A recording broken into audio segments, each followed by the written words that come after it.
네,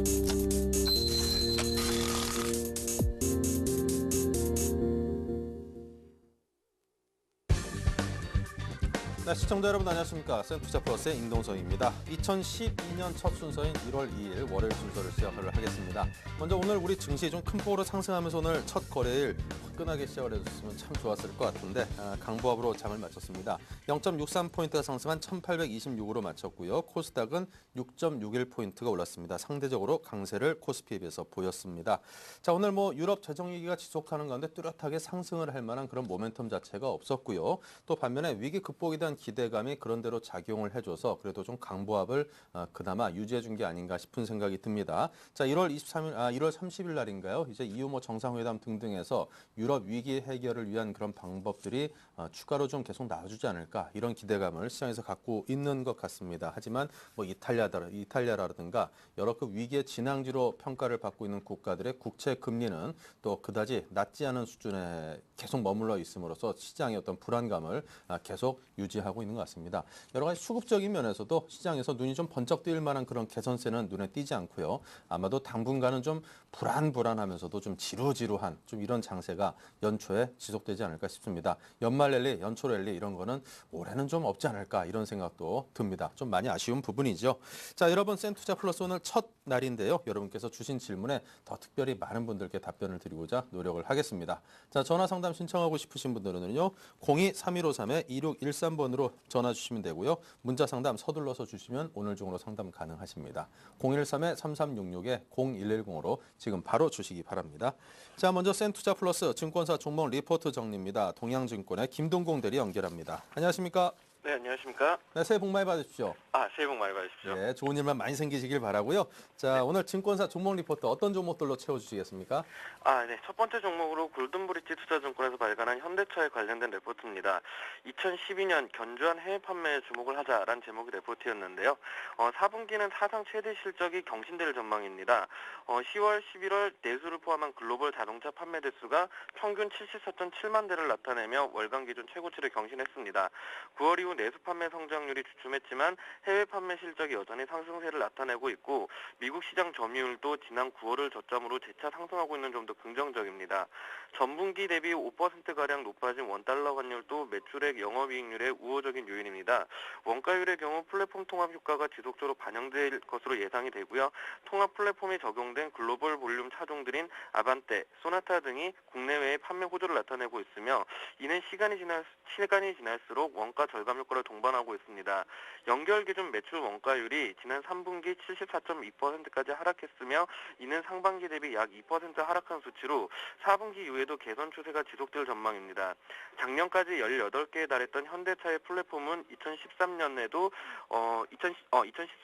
이후에는 6개까지 축소될 계획입니다. 이는 원가 절감뿐만 아니라 차량 경량화 그리고 동일한 품질 유지 효과가 기대되는 요인입니다. 4분기 현대차의 영업 실적으로 매출액 20.8조 원, 영업이익 2.2조 원으로 추정됩니다. 이는 분기 기준 사상 최대 영업 실적입니다. 현대차의 해외 판매는 2012년에도 성장세가 유효합니다. 미국 시장 점유율은 지난 9월 4%대 후반으로 하락하기도 했지만 10월 이후 재차 5% 초반으로 상승하며 소나타, 아반떼 등의 볼륨 모델들의 지속적인 판매 호조가 이어질 전망입니다. 일본, 미국 완성차 업체와의 경쟁이 더욱 치열해질 것으로 예상이 되지만 그룹사와 연계된 차별화된 금융 프로그램 그리고 상품성 검증 등의 요인으로 인해서 5%대의 안정적인 시장 점유율 유지는 가능할 것으로 전망이 됩니다.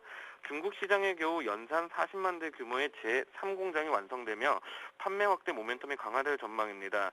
중국 자동차 시장은 내년에도 두 자릿수의 성장이 예상되고 있으며 선제적 투자 확대에 따른 선점 효과까지 누릴 수 있을 전망입니다.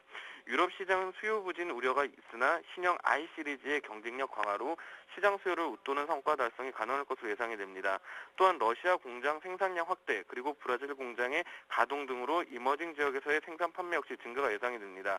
이는 유럽 지역에서의 판매 둔화 부분을 일정 부분 상쇄시키며 글로벌 시장 점유율 확대 흐름을 유지하는 주요한 요인이 될 것 같습니다. 현대차 이처럼 이제 해외에 대해서 점차적인 성장이 예상되는 현재 시점 목표가 28만 원을 골든브릿지 투자증권에서 제시를 했습니다. 두 번째로 신영증권에서 발간한 LIG 손해보험에 대한 레포트입니다. 4분기 실적으로의 초점 이동이란 제목이었는데요. 11월 실적 월간 목표치는 이제 미달했지만 비교적 무난한 결과를 볼 수 있을 것 같습니다. 지난 12월 29일 발표된 동사의 11월 실적은 KIFRS 기준 총 영업이익이 222억 원, 당기순이익 150억 원이었습니다. 특별한 일회성 요인이 없었던 가운데 일반 장기보험 손해율 상승으로 합산 비율이 전년 대비 1.3%포인트 올라가면서 월간 목표치 180억 원 수준에는 미치지 못할 것으로 판단이 됩니다. 장기보험의 경우 위험 손해율이 악화된 영향이 큰 것으로 보이지만 계절적인 청구 건수 증가와 영업일 수가 2일 많았다는 점을 감안하면 우려할 부분은 아닌 것으로 판단이 됩니다. 2분기를 바닥으로 연속적인 분기 실적 개선이 가능할 것으로 주목이 됩니다. 자동차 보험 손해율 악화 정도가 변수겠지만 현재까지 파악된 일회성 악재가 없는 만큼 12월 순이익도 11월 범위 내에서 마무리될 것으로 예상이 됩니다. 이를 토대로 판단하면 우리의 기준 3분기 순이익 추정치 549억 원에 근접에는 무리가 없다고 볼 수 있고 2011년 가이던스 달성 의지가 강하다는 점을 고려하면 적어도 4분기까지는 연속적인 분기 실적 상승 기대감은 유효할 것으로 판단이 됩니다. 손보업종 전체적으로 당분간 어닝 서프라이즈를 기대하기 힘든 상황에서 동사의 양호한 실적 회복의 모습이 부각되고 있어 연초 주가 상승이 유리할 것으로 판단이 됩니다. 이 같은 점을 이제 미뤄서 LIG 손해보험의 목표 주가 39,000원을 제시를 하였고요. 마지막으로 KB투자증권에서 발간한 유진테크에 관련된 종목입니다. 연매출 1조 원이 가시권에 들어오다라는 제목이었는데요. 반도체 공정 미세화가 진행될수록 유진테크의 장비는 더 많이 필요하다라고 하였습니다. 유진테크의 싱글 타입 LP CVD 및 플라즈마 트리트먼트는 반도체 공정 미세화를 위한 영역에서 필수 장비입니다. 2000년도에 설립된 유진테크는 약 10년간의 싱글 타입 CVD에서 연구 개발에 대한 충분한 기술력을 확보하고 있으며 2009년 싱글 타입 장비의 수요가 본격화되자 비약적인 성장을 시작했습니다. 특히 주목할 점은 공정이 미세화될수록 동사 장비군의 사용 범위가 급격히 늘어나고 있다는 점입니다. 유진테크에 따르면 2008년도 동사의 적용 레이어 수는 불과 6개에 불과했지만 2011년도의 경우 레이어 수가 45개, 2012년도 적용 레이어 수는 75개에 이를 것으로 전망이 됩니다. 2012년 반도체 사업의 투자 방향성이 동사에 우호적으로 조성 중입니다. 2008년 이후 2011년 상반기까지 메모리 업체들은 신규 캐파 증설을 하지 않았습니다. 한국의 티어 1 업체들을 포함한 모든 메모리 업체들은 기존 라인의 공정 미세화를 진행하거나 기존 라인의 생산 효율성을 높이기 위해서 캐파를 조금씩 늘리고 있는 것이 설비 투자의 전부였습니다. 이 과정에서 공정 미세화에 특화된 장비를 생산하는 유진테크는 비약적인 성장을 보였지만 대부분의 장비 업체들은 적어도 반도체 부분에서는 뚜렷한 성장을 보이지 못했습니다. 하지만 2011년 하반기에 시작된 삼성전자 신규 라인 증설은 낸드 플래시를 중심으로 2012년 내내 이어질 전망입니다. 뿐만 아니라 삼성전자는 시스템 LSI향 신규 라인을 구축을 투자를 계획하고 있는 것으로 알려져 있습니다. 아울러 하이닉스도 최근 SKT로의 피인 수요가 가시화되면서 낸드 신규 라인 증설이 가능성이 대두되고 있는 점, 이런 외부 환경 변화는 분명 반도체 장비 업체들에게 큰 기회가 될 것으로 전망이 됩니다. 그리고 연간 매출액 1조 원이 가능할 것으로 보입니다. 유진테크는 국내뿐만 아니라 국외의 여타 반도체 장비 업체들과 가장 차별화시키는 부분은 455mm 웨이퍼 전환 과정에서의 높은 성장성입니다. KB투자증권은 450mm 웨이퍼 전환이 2016년부터 본격화될 수 있을 것으로 전망하고 있습니다. 다소 먼 이야기로 들리지만 2014년까지 450mm 장비를 95% 확보하여 시운전에 돌입한 TSMC에 따르면은 2015년부터 양상을 시작하기도 밝히고 있습니다. 이는 450mm 웨이퍼 도입 장비는 치열하게 준비 진행 중이며 그의 과정에서 유진테크는 가장 중요한 역할을 담당하고 있습니다. 2017년 이 매출액이 이 분야에서 웨이퍼 분야에서 1조 원을 상회한다 그랬을 경우 이 같은 성장성과 그리고 최근 반도체 업체들의 투자 확대에 따른 모멘텀을 근거로 목표 주가는 41,000원을 제시하였습니다. 네, 자 이렇게 해서 오늘 현대차, LIG 손해보험, 유진테크 이 세 종목에 대해서 증권사 종목 리포트로 정리를 해봤습니다. 새해 첫날 전해드리는 소식이니만큼 관심 갖고 들여다보시기 바랍니다. 자, 지금까지 동현증권의 김동공 대리였습니다. 감사합니다. 네, 감사합니다.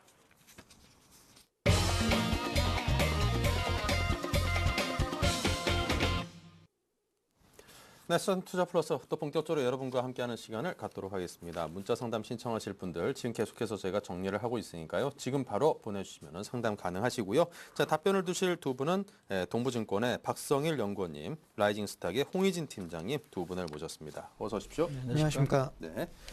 자, 그럼 전화 연결로부터 시작을 해보겠습니다. 먼저 첫 번째 시청자분과 이야기 나눕니다. 안녕하십니까? 네, 안녕하세요. 네, 전화 주셔서 감사드립니다. 네, 감사합니다. 새해 복 많이 받으시고요. 네, 감사합니다. 네, 방송하시느라 고생 많으신데 여러분들 새해 복 많이 받으세요. 예, 감사합니다. 올해는 더욱더 열심히 하도록 하겠습니다. 네, 저도 지금 새해 첫 전화 연결이 돼서 왠지 운이 좋을 것 같아요. 그러니까 말입니다. 오늘 새해 첫 프로그램에서 새해 첫 그 전화 연결이라는 게 나름 좀 의미를 부여해 볼 만한데 아마도 그 전화 주신 우리 시청자분이나 전화 둘 다 이렇게 아주 복을 좀 많이 받을 것 같습니다. 그러게요. 예. 감사합니다. 자, 올해 투자도 잘 되길 기대하고요. 오늘 여쭤보실 종목은 어떤 걸까요? 성광밴드 네. 기계주 전망이 어떤지 제가 오늘 매수했거든요, 오전에. 근데 오늘 종가에 오전에요? 조금 밀렸네요. 예. 19,400원에 20%입니다. 19,400원에 20%. 오늘 19,200원 정도에 끝나지 않았나요? 거의 뭐 비슷한 네. 가격에 끝났네요. 예.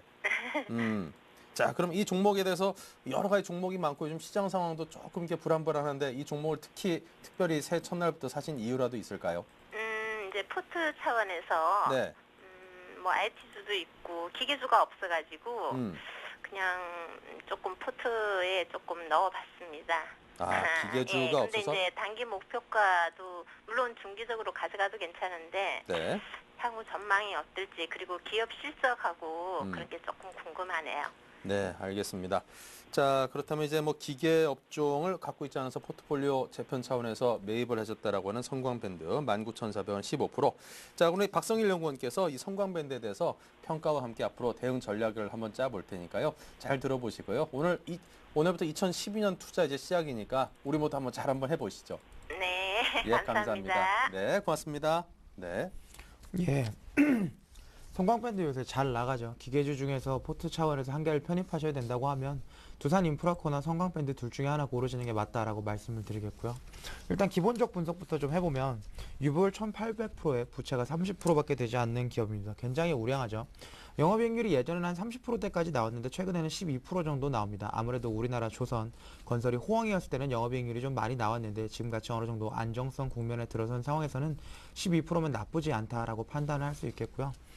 이런 안전한 종목이 중기적으로 봤을 때도 과연 메리트가 있느냐, 메리트가 있어야 주가가 상승을 할 수 있을 텐데 분명히 메리트가 있습니다. 이유를 좀 찾아보면 예전에 이제 성광밴드를 비롯해서 평산을 비롯한 여러 가지 업체들이 이제 피팅 업체들이 공장을 좀 증설을 했는데요.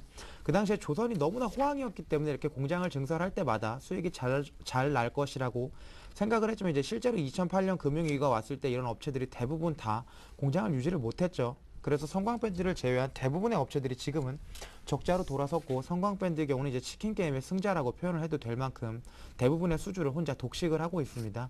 2008년 수주액보다도 지금 현재 수주액이 훨씬 더 많죠. 그렇기 때문에 중기적으로 봤을 때도 이런 수주들이 실적으로 전환이 된다고만 하면 지금 PER 25배 정도 나옵니다. 비싸죠. 비싸다고 생각을 할 수 있음에도 불구하고 수주량이 워낙 많습니다. 지금 수주량만 해도 289억, 300억 월간으로 따져서 그만큼 나온다고 하면 1년에 얼마가 나올지 뭐 상상도 안 되죠. 이렇게 작은 회사에서 이 정도 영업이익률과 매출을 보여준다는 것 자체는 중기적으로 봐서 충분히 좋다라고 말씀을 드릴 수 있을 것 같고 수급 상황에서 봤을 때도 최근에 계속 기관이 매집을 하고 있습니다. 아무리 봐도 기계 쪽에 포트를 기관도 편입을 한다고 보면 성광밴드 당연히 편입하는 게 좋겠다라는 말씀을 드리겠고요. 이제 차트 분석으로 좀 들어가서 보시면 좋은 자리에서 매수를 했습니다. 지금 보시면 이제 이평선 지지를 받는 부분에서 매수를 하셨는데 오늘 같은 경우는 이제 코스닥, 코스피 전부 다 그렇게 좋은 모습을 보여주지 않았기 때문에 종가가 조금 밀렸다라고 생각을 하시면 좋을 것 같고 지금 밴드 하단 부분 1800 초반에 있기 때문에 여기서 1900까지 다시 밀어붙인다고 하면 성광밴드는 그보다 더 큰 폭으로 상승할 확률이 많이 있다라고 말씀을 드리겠고요. 지금 2만 원대를 뚫는데 약간 고생하는 모습을 보여주고 있습니다. 예전에도 2만 원대 몇 번 부딪혔죠. 2만 원대를 뚫고 올라가는 물량 자체가 워낙 많이 있기 때문에 여기를 뚫고 올라가는 데는 시간이 좀 필요하고, 최근에 보면 거래량이 조금 부진하기 때문에 아무래도 중국 경기 회복세에 대한 이야기가 조금 나와서 기계주 전반적으로 특히 대장인 두산인프라코어가 거래량이 좀 터져준다고만 하면 성광밴드 같은 경우는 이제 직전 고점이었던 25,000원까지도 충분히 도전해 볼 수 있는 종목이다라는 말씀을 드리겠고요. 단기적으로 봤을 때는 23,000원대부터 매물이 좀 많이 있기 때문에 짧게 끊어서 23,000원 정도에서 매도하시는 게 좋겠다라고 말씀을 좀 드리겠고, 지금 일단 이평선이 모여 있는 부분입니다. 이 부분에서는 좀 지지를 받아줘야 되는 게 확실하기 때문에 손절은 좀 짧게 잡으셔서 18,000원 정도로 잡으시고 대응하시면서 한번 보시면 좋겠다라고 말씀드리겠습니다. 네, 자 이렇게 해서 성광밴드에 대한 답변을 드렸습니다. 잘 한번 대응을 해보시기 바라고요. 기계업종 전반적으로 함께 움직이는 그런 성향이 있으니까요. 그 대장주로 꼽히는 뭐 두산인프라코어라든가 아니면은 또 뭐 여러 가지 뭐 LS산전 등등 어떤 뭐 기계 장비들을 제조하고 자동화 설비들을 제조하는 보다 더 굵직굵직한 그런 회사들의 움직임도 함께 살펴보실 필요가 있어 보입니다. 자, 문자 상담인데요. 대한약품입니다. 이거 바로 내일 매수해도 될까요? 하시는데요. 일단은 지금 오늘 같은 경우 상한가에 안착을 했습니다. 그렇기 때문에 매수 타이밍을 잡기가 상당히 좀 힘들다라고 좀 말씀을 드리겠습니다. 그러니까 이렇게 급등하는 종목들의 매수 타이밍은요. 그러니까 전고점을 뛰어넘을 때나 아니면은 조정을 양호하게 좀 받고 있는 국면에서 매수하시는 것이 상당히 좀 좋습니다. 근데 지금 오늘 같은 경우는 일단 상한가에 마감을 했기 때문에 아무래도 내일 시가는 상당히 좀 좋을 거다라고 지금 말씀을 드릴 수가 있는데, 일단은 13,000원 부근에서 이 부분에 대한, 그러니까 지금 13,000원은 전고점이거든요. 근데 여기 돌파를 할지 아니면 다시 한번 꺾일지는 조금 더 좀 지켜봐야 될 문제인 것 같습니다. 그러니까 동사 같은 경우는 뭐 앰플제라든지 수액제, 그러니까 지금 뭐 마진율이 크거나 뭐 시장 자체가 큰 그런 사업을 영위하고 있는 사업은 그런 기업은 아니지만은 일단은 안정적인 매출 기반을 좀 확보하고 있다라는 것 자체는 좀 긍정적이다라고 지금 말씀을 드릴 수가 있을 것 같습니다. 그래서 지금 현재 시장의 특성을 고려를 해 보신다라면은 중소형주의 강세가 좀 지속되는 만큼 단기적인 상승은 조금 더 있을 것 같아요. 근데 내일 일단은 시가에 상당히 좀 강세로 시작을 한다라면 일단은 매수하시는 걸 일단 보류하시고요. 하지만 일단 좀 조정을 받는다. 그러니까 지금 조정을 받아서 좀 시작을 할 경우에는 좀 매수가 좀 바람직할 것 같은데, 일단은 상승 시에는 매수하지 마시고요. 조정이 좀 나온다라면은 3일선 부근이나 지금 가격대로 봤을 때는 전 저점이겠죠. 그러니까 오늘 저점 1,600원 부근. 그러니까 지금 1,600원 이하권으로 지금 가격 도달이 있다라면은 그때는 매수를 해볼 수 있겠지만은, 그렇지 않을 경우에는 일단 매수보다는 조금 더 관망이 좀 바람직할 것 같습니다. 왜냐하면 그 이유는 일단 리스크가 상당히 좀 큰 시점이고요. 뭐 쌍봉이 형성될 경우에는 조정심 큰 폭의 하락이 좀 나와줄 수 있기 때문에 일단은 현재로서는 수익에 대한 기대보다는 리스크 관리가 좀 최선인 시장인 만큼 일단 조정 시에만 좀 매수하시는 자를 좀 바람직하겠다 한번 말씀드려보도록 하겠습니다. 네, 자 다음은 동양물산입니다. 이거 매수하고 싶으시다고 적정 매수가를 알려주시고, 역시 매수한 다음에 이제 매도가까지도 알고 대응을 하고 싶으신 모양인데요. 매수 후에 매도가까지도 잡아달라고 하십니다. 예, 동양물산 좀 말씀을 드리겠습니다. 적정 매수가는 15,000원인데 올해 한 해 안 올 수 있습니다. 그렇기 때문에 매수에 대해서는 일단 상당히 심도 있게 고민을 좀 해보셔야 될 텐데, 동양물산 좀 뜯어보면 농기계 전문 업체죠. 근데 주가의 상승은 농기계랑은 전혀 상관이 없습니다. 박근혜 전 대표의 사촌의 남편이 하고 있는 회사다라는 이유로 많이 올라가고 있기 때문에 아무래도 정치 테마주로 묶어야겠죠. 정치 테마주로 하시는 입장에서 이제 동양물산을 사시는 거에 대해서 저는 개인적으로는 부정적인 의견을 가지고 있습니다. 테마주를 하시는 것 자체에 대해서 부정적인 의견을 갖고 있다기보다는 일단은 테마주를 하실 거면 무조건 1등주로 뛰어드셔야 그래도 피해가 좀 덜 있다라고 말씀을 드리겠고, 박근혜 테마주를 할 거면 제가 볼 때는 보령 메디앙스를 하시는 게 훨씬 낫지 동양물산에 뛰어드는 건 좋지가 않습니다. 동양물산 이제 시총이 1,700억이고 영업이익이 당기순이익이 171억 정도 나오죠. 그러니까 이제 테마주 중에서 PER 10배 정말 싸다고 볼 수가 있는데, 면밀히 잘 뜯어보면 영업이익 25억에 나머지는 기타 이익에서 잡히고 있죠.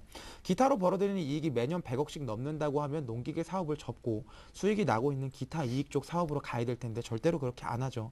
매년 날 수가 없는 이익입니다. 재무제표 상에서도 이런 착시가 보이지고 있기 때문에 지금 주가는 25억 정도로 봤을 때는 거의 40배 정도에 육박하는 아주 높은 고 PER 종목이기 때문에 박근혜 정치인 테마를 묶는다고 하면 여기서 뛰어드실 수도 있겠지만 펀더멘털 측면에서는 매수하지 않기를 권해드리고요. 일단은 지금 매수를 하신다고 하면 올 한 해는 끝까지 한번 버텨보실 걸 제가 권유를 좀 드리겠습니다. 테마주 하면서 제일 중요한 건 아무래도 뭐 끝까지 가지고 갈 수 있는 용기가 아닌가 싶습니다. 그렇기 때문에 나는 이 돈이 없어도 좋다라고 생각을 하시고 2배, 3배, 4배를 노리고 하신다고 하면 지금부터 사셔서 11월 대선 전주까지 한번 들고 가시는 거 제가 말씀드리겠습니다. 네. 자, 이거 아무래도 뭐 테마로 움직이는 종목이니까 기업 자체 어떤 펀더멘털에 따른 분석을 한다는 건 어떻게 보면 힘들 수도 있고 별 의미가 없을 수도 있을 것 같습니다. 조금 전에 말씀하셨다시피 이런 테마주의 특성상 이 돈 한번 날려도 좋다. 하지만 리스크가 큰 만큼 내가 정말 고수익을 한번 노려보겠다라고 하시는 간 큰 투자를 할 수 있는 분들은 한번 끝까지 가져가 보시라 이런 주문을 함께 곁들여 주셨습니다. 다음은 영진약품인데요. 1920원에 10%를 사셨습니다. 자, 영진약품 같은 경우에는 KTNG가 최대 주주로 있는 회사입니다. 일단 시가총액이 지금 현재 3,300억입니다. 그러니까 지금 매출액이나 영업이익을 보시면 아시겠지만요.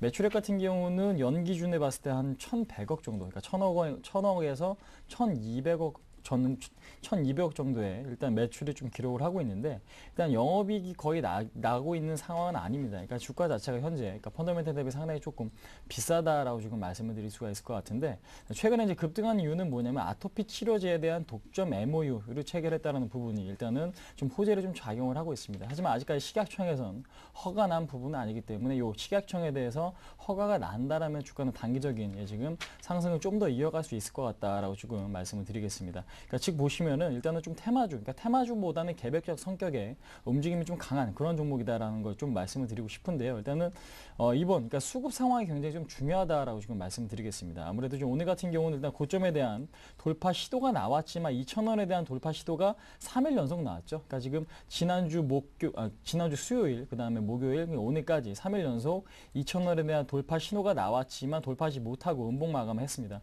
그러니까 이 얘기는 뭐냐면 저항대가 그만큼 좀 심하다는 얘기인데 주가는 한 차례 그렇기 때문에 조정을 받을 가능성도 좀 충분히 있을 것 같다라고 지금 말씀드리겠습니다. 그래서 지금 일단은 리스크 관리를 하실 필요가 있을 것 같은데요.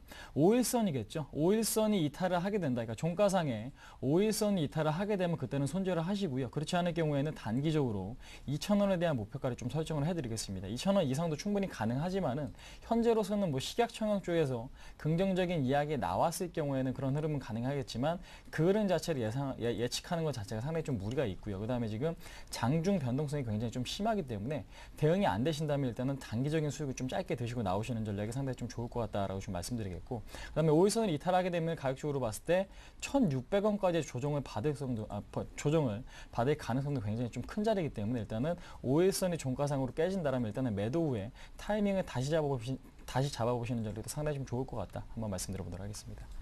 네. 자, 다음 뷰웍스를 살펴보겠습니다. 9,750원에 사셨고요. 비중은 30%입니다. 네, 뷰웍스 같은 경우는 상당히 좀 아이러니한 종목이다라고 말씀을 드릴 텐데요. 지금 의료기기 업체들 대부분이 아주 큰 폭의 상승을 보여주고 있죠. 유비케어를 비롯해서 인피니티 헬스케어도 그렇고 휴비치도 그렇고 아주 좋은 모습으로 차트는 거의 급등하는 모습을 보여주고 있는데 뷰웍스는 가지를 못하고 있습니다. 근데 실상을 뜯어보면 뷰웍스가 회사는 가장 좋죠.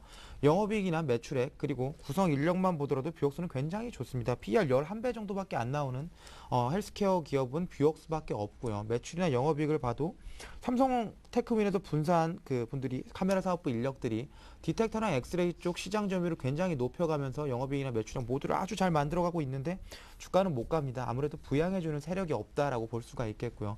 기관이 7,000원대에서 한번 매수를 해서 10,000원 넘어서 한번 매도를 한 전력이 있기는 하지만 그 이후에는 이제 기관도 들어오지 않고요. 개인도 들어오지 않기 때문에 뷰웍스 같은 경우는 의외로 지금 인피니티 헬스케어나 유비케어의 시총이 커져서 더 이상 개인들이나 기관들이 관심을 가질 수 있는 헬스케어주가 없다고 하면 뷰웍스 쪽으로 분명히 올 수 있는 여건이 조성이 되어 있기 때문에 지금 사신 가격이 9,750원이라고 하면 지금 가격에서 크게 미치지는 않으실 텐데요. 일단은 박스권을 하향 돌파하지 않는다고만 하면 들고 가는 전략을 좀 말씀을 드리겠습니다. 지금 차트를 보시면 이제 8,500원 선에서 10,000원 정도 박스권을 지금 횡보를 하고 있는데 횡보한 기간이 이제 3달 정도 됐죠. 그 3달 기간 동안 다른 헬스케어주는 많이 갔는데 뷰웍스는 못 갔기 때문에 나중에 시세가 났을 때 다른 종목들만큼의 수익률을 뒤늦게 가져오실 수 있는 종목이기 때문에 분명히 들고 가시기에는 괜찮은 종목이다라고 말씀을 드리겠고요.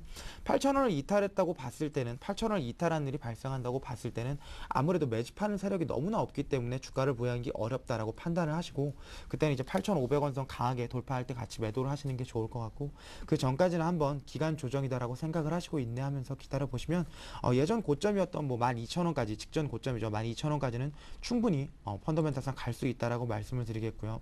테마가 좀 붙어준다고 하면 15,000원, 2만원까지도 한번 바라볼 수 있는 종목이다라고 말씀드리겠습니다. 네. 자, 계속해서 전화 연결 또 한 통 하도록 하겠습니다. 안녕하십니까?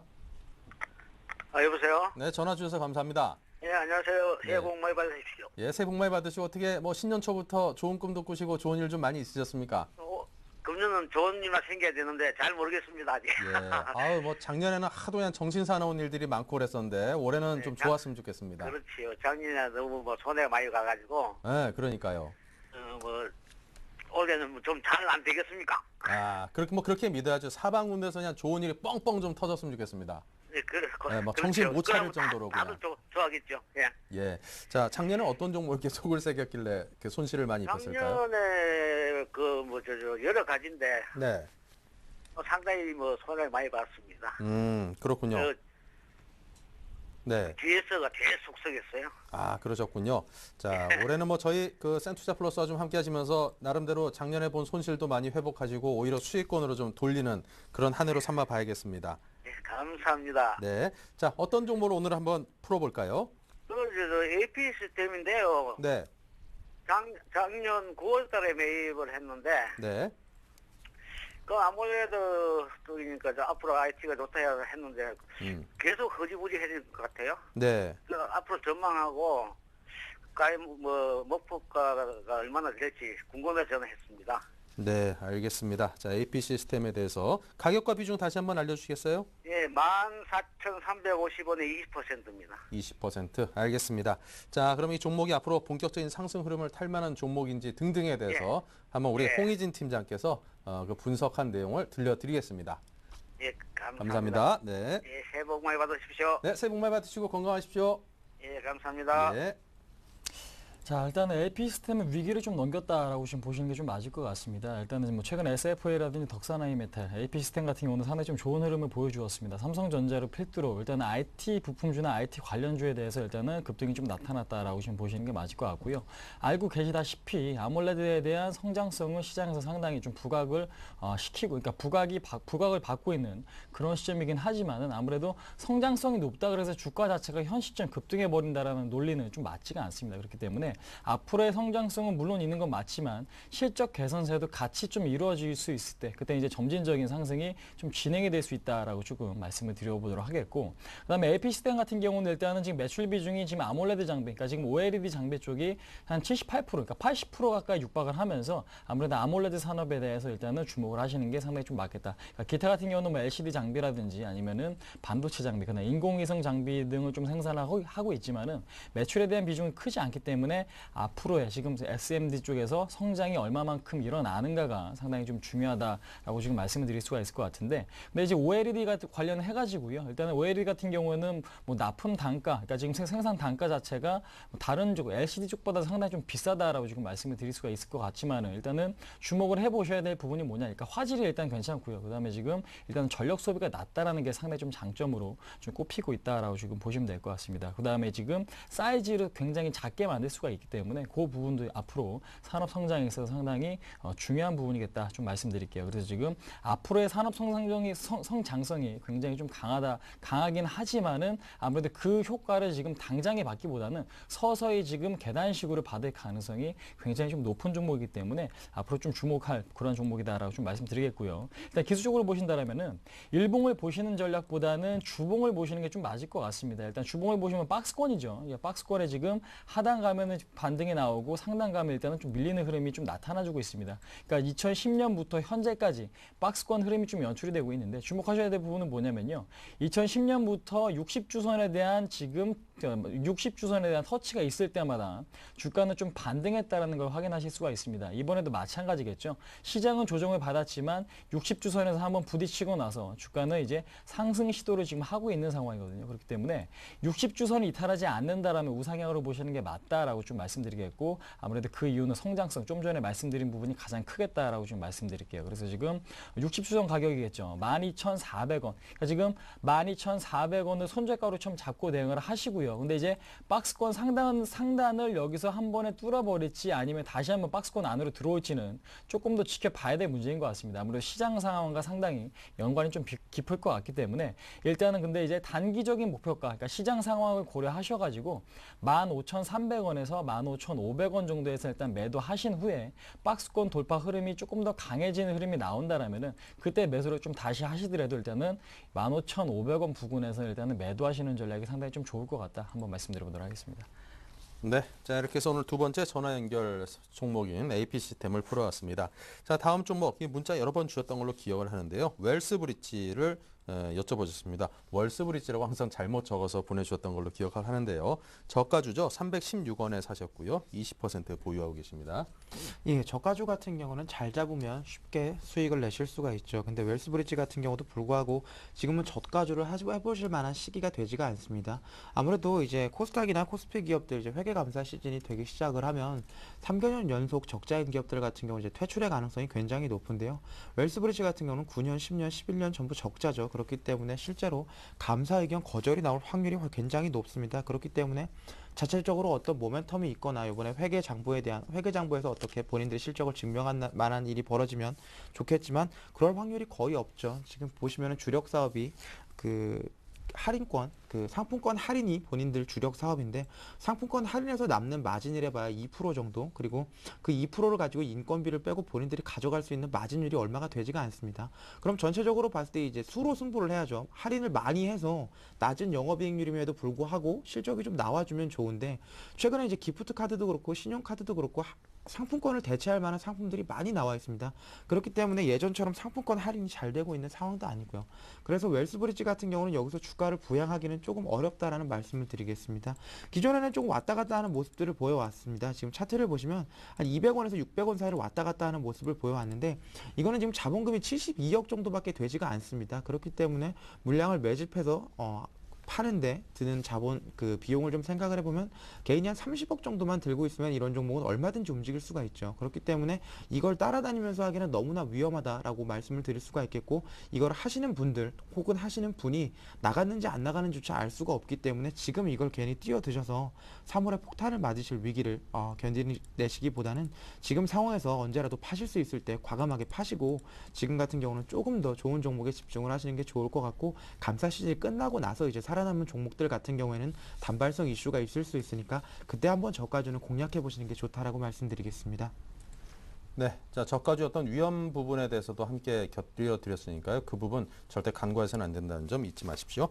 자 다음은 아이테스트입니다. 3,300원에 30%, 333이네요. 네, 그렇습니다. 일단은 지금 아이테스트 같은 경우는 반도체 테스트 업체겠죠. 그러니까 테스트가 굉장히 좀 중요합니다. 그러니까 지금 테스트는 뭐냐면은 아무래도 반도체 수율을 높이는 데 좀 필수적인 그런 공정이다라고 이해하시면 될 것 같고, 수율이 높으면 높을수록 아무래도 다른 기업들, 그러니까 기업들에 대한 부분, 그러니까 지금 수율이 높으면 높을수록 그 제품 자체가 인정을 받을 수밖에 없기 때문에 일단은 가장 중요한 부분, 그러니까 지금 기업에 있어서, 그러니까 반도체 기업에 있어서 가장 중요한 부분 일단 수율인데, 수율을 높여줄 수 있는 부분 일단은 지금 아이테스트 상당히 주목을 해야 돼.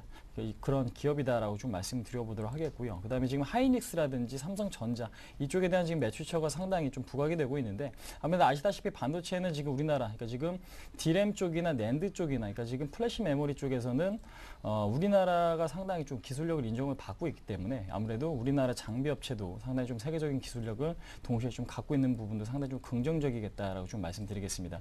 그러니까 전년 같은 경우는 영업이익이 한 200억 정도 지금 나왔거든요. 근데 올해 같은 경우는 아무래도 그 부분보다는 상당히 좀 줄어들 것 같다라고 지금 말씀을 드릴 수가 있을 것 같은데, 일단은 삼성전자 쪽의 비메모리 반도체에 대한 그 투자 급증, 그러니까 이 부분에 대한 포커스가 일단은 올해 가장 좀 이루어져야 될 부분이겠다라고 조금 말씀을 드리겠고, 그에 따라서 기관도 일단은 지속적으로 좀 입질이 들어오고 있는 상황이겠다 좀 말씀드리겠습니다. 그래서 지금 현재로서는 앞으로의 성장성 상당히 좀 기대가 되긴 하지만은 반도체 산업 자체가, 그러니까 예상대로 흘러가는 경우가 그렇게 많지는 않습니다. 그래서 지금 변동성이 굉장히 심하거든요. 그래서 지금 리스크에 대한 대비는 좀 확실히 해 두시고 나서 봐서 일단은 낙관적인 전망에 대해서 좀 기대를 하시는 게 상당히 좀 좋을 것 같다라고 좀 말씀드리겠고요. 일단 차트의 흐름 보시면서 간단히 좀 언급드린다면은 3,070원 라인, 그러니까 요 라인이겠죠. 지난번에 전 고점을 돌파한 이후에 조정을 얕게 받았던 구간인데 3,070원을 1차적인 지지선이다라고 지금 보시면 될 것 같아요. 그래서 지금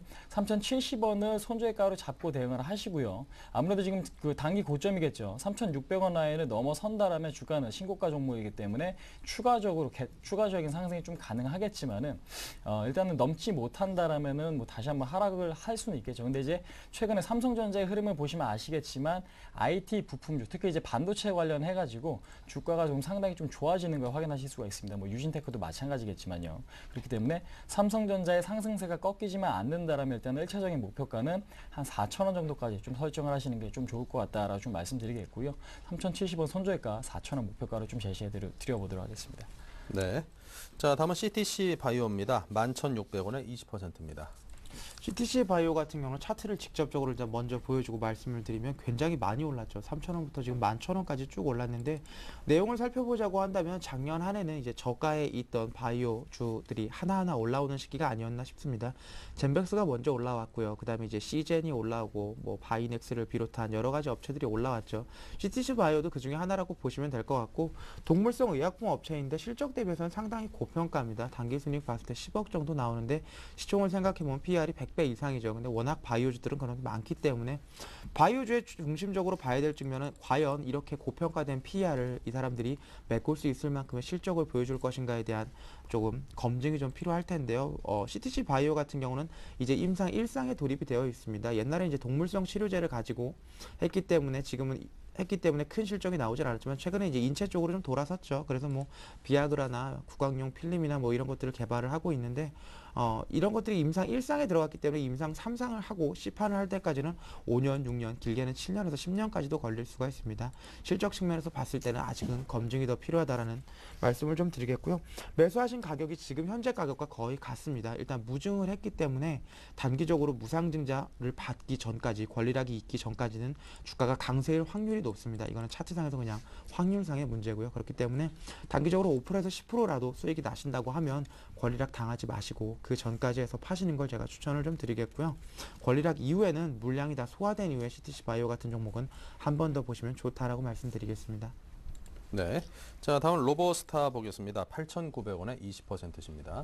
자, 로보스타 같은 경우는 이제 새내기주죠. 지금 2011년 10월 달에 지금 상장을 한 이후에 주가는 상당히 조금 지지부진한 흐름 좀 지속을 해왔습니다. 차트를 보시면 아시겠지만 일단은 상승 후에 주가는 조정을 좀 양호하게 받고 있었어요. 근데 이제 6,000원에 대한 지지를 이제 쌍바닥으로 좀 지지를 하는 흐름 상당히 좀 긍정적이다라고 보시는 게 좀 맞을 것 같고 로보스타 같은 경우 산업용 로봇을 생산하고 있는 기업입니다. 그러니까 지금 어떻게 보면 이렇게 설비 투자 수혜주다라고 이해하시면 될 것 같은데 평판 디스플레이라든지 그다음에 반도체 쪽, 그러니까 지금 IT 산업의 성장, 그러니까 투자가 좀 많아진다라면은 수혜를 받을 수 있는 그런 기업 중에 하나인데요. 보시면 아시겠지만 아무래도 매출 변동폭이 상당히 좀 큽니다. 그러니까 지금 2분기 같은데, 그러니까 작년, 그러니까 지금 2011년 6월달 같은 경우에는 300억의 매출을 기록한 반면에 3분기에는 200억의 매출을 기록을 했죠. 그러니까 지금 매출의 감소가 30% 이상 좀 나타났던 점을 감안을 해 보신다라면은 산업에 대한 매출처 변동폭이 굉장히 좀 크다라는 것이겠죠. 그렇기 때문에 앞으로 우리나라 뭐 삼성전자나 LG전자, 그러니까 이쪽에 대해서 지속적으로 뭐 투자를 해야만 아무래도 수혜를 가장 크게 볼 수 있는 그런 기업인데 아무래도 지금 수급 자체는 굉장히 좀 좋지만은 산업 자체는 상당히 좀 불안할 수 있는 그런 지금 시점에 좀 놓여 있다라고 지금 보시는 게 맞을 것 같고 그다음에 뭐 태양전지라든지 2차전지, 그러니까 그다음에 아몰레드나 이 부분에 대해서는 앞으로의 성장성이 있긴 있지만 현재는 매출에 대한 부분은 아직까지 뭐 발생하는 부분이 아니기 때문에 일단은 그 부분, 그러니까 성장성, 앞으로의 성장성은 충분히 있다라고 좀 말씀드리겠고요. 차트를 보시면서 간단하게 좀 언급드린다면요. 8,900원에 지금 20% 미중이라면 일단은 가장 중요한 부분, 일단은 위기는 한 단계 넘겼습니다. 6,000원에 대한 지지를 지금 쌍바닥으로 해 주었기 때문에 두 달 연속 이 바닥을 좀 지지를 했죠. 그렇기 때문에 주가는 단기적으로 8,000원에 대한 돌파 신호는 충분히 좀 남아줄 수 있습니다. 근데 이제 8,000원을 넘어서야만 주가는 한 단계 레벨업이 좀 충분히 가능하겠지만 그것 또한 상당히 좀 불확실성하거든요. 그렇기 때문에 일단은 지금 최근에 뭐 코스닥 시장이 이 기세를 몰아가지고 거래가 실리면서 8,000원을 넘을 경우에는 한 10,000원 정도까지 목표가를 설정하시는 게 상당히 좀 좋을 것 같습니다. 그래서 지금 무엇보다 중요한 것은요. 지지선이겠죠. 21선을 이탈하지 않아야 됩니다. 그러니까 21선을 손절가로 잡고 대응을 하시고요. 그다음에 지금 목표가 같은 경우에는 9,000원에서 10,000원 정도 좀 설정하시는 게 상당히 좀 좋을 것 같다. 하지만 지금 거래량에 따라서 그 기간이 길어질 수도 있고 좀 짧아질 수도 있기 때문에 그 부분을 좀 장중에 이렇게 봐가시면서 좀 설정하시는 게 좀 맞을 것 같다. 한번 말씀드려보도록 하겠습니다. 네. 자, 계속해서 또 전화 연결하겠습니다. 안녕하십니까? 네, 안녕하세요. 네, 전화 감사드립니다. 예, 네, 새해 복 많이 받으시고요. 아유, 감사합니다. 예, 새해 복 많이 예, 받으시고. 앵커님 반갑습니다. 아, 예, 이게 전화 주셔서 감사드리고 올해 하여튼 투자를 하시니까 좋은 수익, 많은 수익 거두시길 기원을 예, 드리겠습니다. 고맙습니다. 네, 저도 예, 좀 잘 됐으면 좋겠는데. 예. 네. 자, 오늘 어떤 정보를 풀어볼까요? 네네, 차바이오엔이고요. 예, 저 매수가는 네. 1650원에 20%입니다. 1650원에 20%. 궁금하신 점은 예. 어떤 걸까요? 네? 네, 궁금하신 점은 어떤 부분일까요? 아, 예. 이거 뭡니까? 대선 관련이 되는 겁니까? 그거는 이제 저희 전문가분께서 한번 분석을 한번 해봐야 될 것 같고요. 대선 테마주에 분류가 되는지 예. 그게 궁금하신 거군요. 이게 음. 단기로 보고 들어갔는데요. 단기라 하면 한 어느 정도 기간일까요? 예, 그 위에 뭐 저항선 있는 그 선까지 보고 들어갔는데, 네. 예, 그거 좀 알고 싶고요. 네. 예, 장기로도 얼마까지 봐야 되는지 그거 좀 궁금합니다. 네, 알겠습니다. 실적하고요. 자, 그럼 차바이오엔에 대해서 과연 대선 테마주로 분류가 되는지 또 단기, 중기, 장기로 가격대를 어느 정도를 염두에 두고 투자를 하면 될런지에 대해서 풀어보면 도움이 될 것 같습니다. 자, 이제 박성일 연구원께서 답을 드릴 테니까요. 잘 들어보시기 네네. 바랍니다. 네. 감사합니다. 네. 네. 그 종목명 중에 바이오라고 써 있는 것들이 들어있는 회사들은 실적에 대해서는 크게 궁금해하지 않으셔도 됩니다. 실적은 그냥 다 좋지 않다고 생각을 하시면 될 것 같고요. 실적보다는 아무래도 바이오주는 성장성 측면에서 먼저 보셔야 되는데, 먼저 정치 테마로 묶이지 않습니다. 그렇기 때문에 뭐 다른 대선 후보들과는 전혀 무관하다는 거 먼저 말씀을 드리겠고요. 일단은 바이오 산업의 성장성 자체에만 주목을 하셔서 이제 차바이오엔을 보셔야 되는데, 줄기세포 치료제에 대한 논란이 좀 있었지만 그럼에도 불구하고 RNL 바이오를 비롯한 메디포스트가 굉장히 많이 갔죠. 그만큼 성장성 측면에서는 분명히 인정할 만한 부분이 있다는 겁니다. 차바이오엔 같은 경우는 이제 메디포스트나 RNL 바이오와 비교해서 든든한 아군이 있죠. 차병원이 있기 때문에 분명히 줄기세포 치료제가 실제로 성공을 한다고만 하면 든든한 아군을 바탕으로 해서 매출을 남들보다 빠르게 일으킬 수 있는 구조를 가지고 있고요. 우리나라 줄기세포 치료제 업체 중에서 줄기세포 치료제만 가지고 영업이익을 흑자를 내고 있는 유일한 회사입니다. 분명히 메리트가 있는 회사다라는 말씀을 좀 드리겠고요. 그럼에도 불구하고 이제 최근에 주가는 좀 많이 흘러내렸습니다. 아무래도 PER이 부담이 되겠죠. PER 100배 이상에 있는 종목이다 보니까 PER이 좀 부담이 돼서 많이 내려와 있다라고 생각을 하시면 좋을 것 같고, 두 번째로 이제 그 차바이오의 매매를 하실 때 호가창을 좀 보시면 아는데요.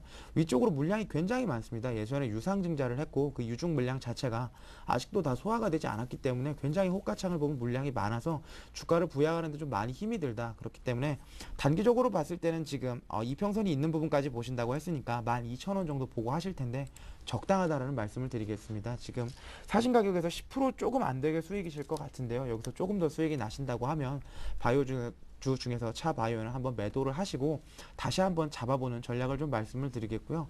그 줄기세포 관련된 종목들을 다시 한번 급등을 하기에는 지금 줄기세포 대장주인 메디포스트가 시총이 상당히 큽니다. 시총이 1조가 넘어가게 돼버리면 그때부터는 이제 테마성 주가를 부양하기가 굉장히 힘들죠. 아가방 컴퍼니나 보령 메디앙스도 이렇게 활발하게 움직일 수 있는 게 시총이 2천억에서 5천억대 사이이기 때문에 그렇지, 메디포스트나 이제 차바이오엔처럼 5천억을 넘어가기 시작을 하면 일단은 테마가 붙는다고 해도 주가를 부양하기 힘들기 때문에 단기적으로 봤을 때 10% 정도 나오시는 거 적당하다라고 말씀을 드리겠습니다. 네. 자, 다음 종목은 파미셀을 보겠습니다. 오늘 상한가 들어갔는데 11,600원에 사셨는데, 야, 이거 새해 첫날부터 상한가 맞아서 기분 좋으시다고요. 계속 보유할까요? 하셨습니다. 부러워라. 예, 그렇습니다. 일단 최근에 시장의 트렌드를 보시면요. 네. 일단은 중소형주, 그다음에 이제 바이오 쪽에 대한 바이오 쪽에 대한 수급이 상당히 좀 좋아지는 걸 확인하실 수가 있습니다.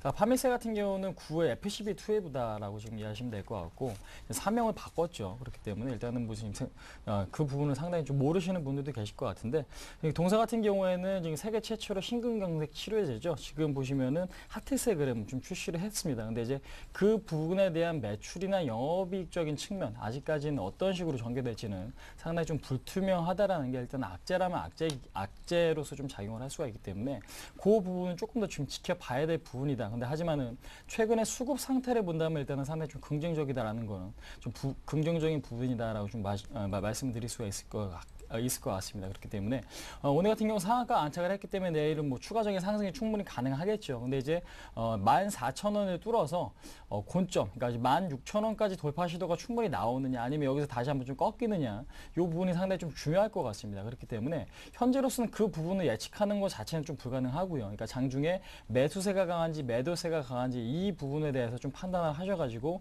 대응하시는 게 상당히 좀 필요한데, 일단은 가장 중요한 지지선이겠죠. 12,000원 부분. 1차적인 지지선인 12,000원이 아무래도 이탈하지 않아야만 위쪽 방향으로 다시 한번 좀 올라갈 수 있는 그런 흐름이 연출될 가능성이 높습니다. 그래서 지금 일단은 12,000원을요. 12,000원을 손절가가 아니죠. 매도가를 좀 잡으시기 바라겠고, 그 다음에 지금 1차적인 목표가는 14,000원으로 설정하시는 게 좀 바람직하겠다라고 좀 말씀드리겠습니다. 근데 이제 시장 상황을 고려를 해보신다라면은 한 종목 갖고 뭐 끝까지 들고 하시는 전략보다는 어느 정도 좀 끊어서 수익을 내시고 타이밍은 다시 노리시거나 다른 종목으로 갈아타시는 전략도 상당히 좀 좋기 때문에 일단은 14,000원까지만 수익을 좀 확보하시는 전략도 상당히 좀 좋지 않을까 한번 말씀드려보도록 하겠습니다. 네. 자, 오늘 끝으로 딱 한 종목만 더 해보겠습니다. 한솔재지인데요. 8,800원에 30% 잦았네요. 예, 한솔재지는 좀 짧게 설명을 드릴 수가 있을 것 같은데요. 네. 한솔재지 하면 워낙 안정적인 사업을 하고 있죠. 뭐 인쇄용 재지, 특수용 재지 여러 가지를 만들고 있지만 종이 수요라는 게 크게 왔다 갔다 하지 않기 때문에 항상 주가는 횡보 정도를 보여왔고, 한때 조금 그 저금리로 채권을 좀 조달을 하면서 재무 구조가 좀 개선이 돼서 15,000원까지 갔었는데, 지금은 그런 시기는 좀 아니다라고 먼저 말씀을 드리겠고, 한솔재지의 모멘텀은 한 가지밖에 없습니다. 올해 대선과 총선이 같이 있죠. 종이를 얼마나 많이 쓸지 상상조차 되지가 않습니다. 그렇기 때문에 단기적으로 봤을 때 한솔재지는 올 한해 분명히 지금 8,000원이라고 하면 기회를 줄 수 있는 종목입니다. 대선 테마주 중에 하나로 묶일 텐데, 대선 테마주 예전 걸 좀 생각을 많이 해보시면 대선 테마주 중에 가장 마지막에 묶이는 게 제지업입니다. 그렇기 때문에 지금 당장 11월까지 있는 대선이 있기 때문에 11월이라는 긴 기간이 11개월이라는 긴 기간이 남아있기 때문에 움직이지는 않겠지만, 한솔재지 8,000원이라고 하면 분명히 적정 주가입니다. 그렇기 때문에 여기서 무서워할 필요는 없을 것 같고, 테마가 언제 붙느냐의 문제일 텐데 그거는 저도 알 수가 없고 본인도 아실 수가 없으실 테지만, 테마가 붙는다고 하면 2007년, 8년에 그랬던 것처럼 한솔재지 주가는 다시 한번 크게 부양을 할 수가 있기 때문에 조금 기간 조정이다라고 생각하고 기다리시면, 한솔재지는 종이가 엄청나게 나가는 5월달, 6월달이 되면 주가의 급등을 한번 보여줄 확률이 있는 주식이다라고 말씀을 드리겠습니다. 네, 이래저래 뭐 선거철이 이제 앞에 있으니까 그 종이 수요가 엄청날 것이다, 이런 시장성에 대해서 설명을 곁들여 주셨습니다. 자, 오늘 상담은 여기까지 하겠고요. 지금까지 답변 드린 두 분은 박성일 연구원, 동부증권에 계시죠. 그 라이징 스탁의 홍희진 팀장, 이 두 분과 함께 풀어봤습니다. 감사합니다. 감사합니다. 네, 1월 2일 2012년 들어서 첫 번째 오늘 센투자 플러스였습니다. 오늘 뭐 장 상황이 크게 오르진 않았습니다만, 그럼에도 불구하고 소폭이나마 오름세를 유지했다라는 데 대해서 의미를 부여하고 싶습니다. 자, 오늘 순서는 여기서 마치고요. 저희는 내일 또다시 찾아뵙겠습니다. 감사합니다.